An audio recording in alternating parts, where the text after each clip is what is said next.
Yun, magandang araw mga master. Nakadali nga pala si Utol lang Blue Marlin ngayon lang araw. Medyo katamtaman na laki, good size.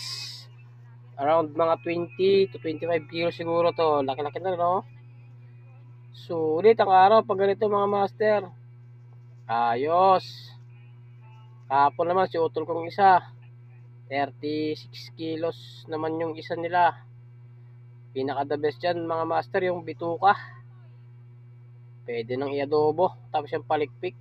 Sinigang. Uy, napakasarap man. Sana all. May huli ngayong araw. Ang bituka sa bunganga. Nakalabas pa mga master, oh. Yan ang masarap i-adobo. Ayos. Meron ng pambenta. May pampulutan ng bituka pa. Palikpik, pansigang. Napakasarap mga master. Sana bukas tayo naman. Thank you for watching mga master. Sana bukas pa kasi tayo.